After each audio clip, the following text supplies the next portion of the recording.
رسولیاں جسم میں جو ہوتی ہیں یہ 90% بندش کی وجہ سے ہوتی ہیں.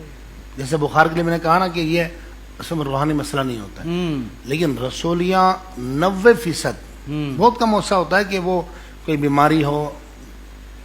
آپ دیکھ لیں کہ یہ خواتین میں مرض بہت زیادہ ہوتا ہے، مردوں میں تو ہو جاتی ہے لیکن بہت کم ہوتی ہے، نہ ہونے کے برابر ہے. لیکن خواتین میں رسولیاں بہت زیادہ عام ہوتی ہیں. جی جس خاتون کو رسولی ہوگی نا قبلہ، آپ دیکھ لیجئے گا، آپ بلکہ اس وقت جو ناظرین دیکھ رہے ہیں جہاں جہاں دنیا میں ہمیں دیکھا جا رہا ہے، سنا جا رہا ہے، تو وہ خود اس بات کی اکثریت تصدیق کریں گے کہ جس خاتون کو خاص طور پر رسولیاں ہوئی ہیں، اگر وہ شادی شدہ ہیں تو ان سے پوچھیں یا تو ان کے رشتے میں رکاوٹیں آئی ہوں گی، رشتہ ہو گیا تو شادی میں رکاوٹیں آئی ہوں گی، شادی ہو گئی تو بچوں میں رکاوٹ آئی ہوں گی، تو یہ بندش ہو جاتی ہے. جی اچھا، بندش کی وجہ سے رسولیاں ہوتی ہیں، اکثر ایسا ہوتا ہے، بندش کی وجہ سے رسولیاں ہوتی ہیں، اکثر 90% بول رہا ہوں. اچھا ایک بات اور، اچھا یہ بندش کس وجہ سے ہو جاتی ہے؟ شیخ عبدالمحمد زیلوی رحمۃ اللہ علیہ نے اس کی چند وجوہات لکھی ہے. صحیح فرمایا یا تو جنات کے اثرات ہوتے ہیں، جس پر آپ نے فرمایا کئی پروگرام ہو چکے ہیں، ہم اس پہ گفتگو نہیں کریں گے، یا یہ جادو کروایا جاتا ہے. صحیح. یا تیسری جو وجہ ہے، دیکھیں جادو جنات تو ہر ایک اس میں مبتلا نہیں ہوتا ہے، لیکن جو تیسری وجہ ہے نا قبلہ، جی جس کی وجہ سے بندشیں لگتی ہیں، گھر میں معاملات شروع ہو جاتے ہیں، بیماریاں ظاہر شروع ہونا شروع ہو جاتی ہیں، اس کی جو تیسری وجہ لکھی ہے شیخ عبدالمحمد زیلوی رحمۃ اللہ علیہ نے فرمایا کہ جب گھر میں گوشت دھویا جاتا ہے نا، جیسے ہم مرغی کا گوشت لاتے ہیں، گائے کا لاتے ہیں، وہ دھویا جاتا ہے تو اس کے خون کے چھینٹے پڑتے ہیں سنگ وغیرہ پر، جب بسم میں جامد ہوتے ہیں، جی جب خون کے چھینٹے پڑتے ہیں تو عام طور پر کیا ہوتا ہے کہ صفائی نہیں کرتے لوگ، یا خواتین کہتی ہیں جب بعد میں صفائی کریں گے اس کو چھوڑ دیا جاتا نہیں ہے، کرتی بہت ساری. تو آپ شیخ عبدالمحمد سے فرماتے ہیں وہاں جنات آنا شروع ہو جاتے ہیں فوراً. اچھا، اگر یہ مسلسل جنات آتے رہیں تو فرمایا بندش رکھنا شروع ہو جاتی، گھر میں مسائل شروع ہو جائیں گی، بیماریاں ظاہر ہوں گی، مشکلات ظاہر ہوں گی. تو اس لیے تو کہا گیا صفائی نصف ایمان ہے. صفائی نصف ایمان ہے. اچھا ایک بات اور، بندش کس طرح لگتی ہے؟ یہ کئی وجوہات دیکھی علماء نے، صوفیہ نے.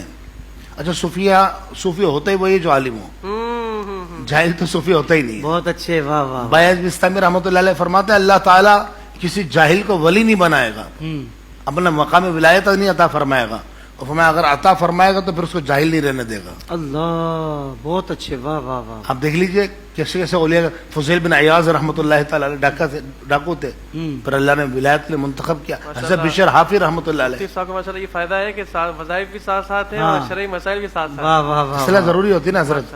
بدقسمتی ہے حضرت، میں تو یہ کافی عرصے سے جانتا تھا لیکن مطلب کرتا نہیں تھا، تو بعض لوگ دوستوں نے کہا کہ یار آپ نہیں کریں گے تو پھر وہ ڈرامہ باز کریں گے، بالکل صحیح. اور لوگ جعلی عاملوں کے پاس جائیں گے، وہ داڑھی منڈے ہوتے ہیں، بے عمل ہوتے ہیں، بد کردار ہوتے ہیں. اللہ پاک ہم سب کو نیک دین بنائے. کی بنیادی معلومات بھی نہیں ہوتی ان کے پاس، بنیادی معلومات بھی نہیں ہوتی. جی. اور بھائی نتیجہ یہ ہوتا ہے کہ جس کو بیچارہ وہ مسائل آ رہے ہیں نا، وہ کہاں جائے گا؟ زیادہ دور نہیں جائے، بخار کا مسئلہ لے لیں، اب اس کو تو یہ آئے گا نا کہ مجھے نظر لگ گئی ہے، بندش ہو گئی، جادو ہو گیا، فلاں ہو گیا. اللہ پاک محفوظ فرمائے. آمین آمین. تو بندش کی ایک اور وجہ ہوتی ہے، اور یہ بہت کامن وجہ ہے.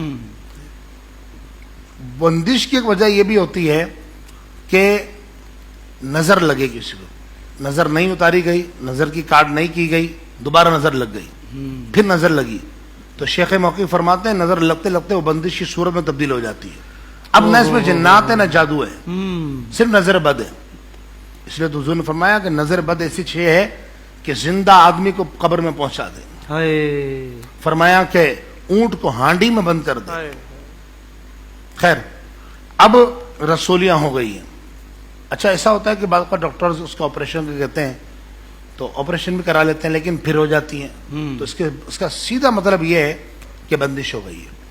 آپ کو بالکل اگر اللہ نہ کرے کسی کو، بہن کو یا بھائی کو رسولیاں ہیں کسی بھی جسم کے حصے میں کہیں پر بھی، تو سب سے پہلے تو اللہ کے حضور وہ دعا کریں گے، اللہ پاک ہماری دعائیں بھی ساتھ ہیں، افطار کے لمحات اللہ کریم انہیں شفاء کاملہ عاجلہ عطا فرمائے. آمین آمین. تو جو وظیفہ میں عرض کر رہا ہوں اس سے پہلے 3 دن تک ایک عمل کرنا ہے تاکہ جو بندش ہے اس کی کاٹ ہو. میں یہ کرتا ہوں کہ اس طرح رسولی کے جو مریض ہمارے پاس آتے ہیں تو ہم یہ کرتے ہیں کہ ہم سورہ علم نشرح پڑھنے کے لیے دیتے ہیں ان کو. علم نشرح لک، اس کو سورہ انشراح بھی کہتے ہیں. صحیح. سورہ علم نشرہ 70 مرتبہ روزانہ دن میں ایک بار پڑھ لے. بہتر تو یہ ہے کہ ایک نشست میں پڑھ لے، ورنہ اس کو ڈیوائڈ کر کے بھی پڑھا جا سکتا ہے. یعنی کبھی 30 مرتبہ پڑھ لیا، پھر 20 مرتبہ پڑھ لیا، پھر باقی پڑھ لیا. بہتر یہ کہ 70 مرتبہ ایک ساتھ ایک پڑھے. ساتھ پڑھیے. تو 3 دن تک کم از کم سورہ علم نشرہ پڑھنے کے بعد سورۃ الانعام کی آیت نمبر 45 ہے. ٹھیک ہے. فَقُطِعَ دَابِرُ الْقَوْمِ الَّذِينَ ظَلَمُوا وَالْحَمْدُ لِلَّهِ رَبِّ الْعَالَمِينَ. یہ پوری آیت ہے. اس آیت کو روزانہ ہر نماز کے بعد پڑھے تو بہت اچھا ہے، ٹائم نہیں لگے گا. اب دیکھا ہوگا آپ نے کہ میں لمبے چھوٹے وظیفے نہیں دیتا ہوں، چھوٹے چھوٹے سے وظیفے، اور یہ باقاعدہ کام کرتے ہیں. تو یہ آیت مبارکہ فَقُطِعَ دَابِرُ الْقَوْمِ الَّذِينَ ظَلَمُوا وَالْحَمْدُ لِلَّهِ رَبِّ الْعَالَمِينَ سورۃ الانعام کی آیت نمبر 45 ہے. اس کو 41 مرتبہ پڑھنا ہے. 41 ٹائم 41 مرتبہ پڑھنا ہے. ہر نماز کے بعد پڑھے تو بہت اچھا ہے. پانی پہ دم کر کے پی لے، اپنے اوپر چھڑک لے. اللہ نے چاہا قبلہ 11 سے 12 دن نہیں گزریں گے، رسولیاں بہت بڑی ہیں تو سائز چھوٹا ہونا شروع ہو جائے گا، چھوٹی ہیں تو انشاءاللہ جڑ سے ختم ہو جائیں گی. واہ واہ واہ واہ.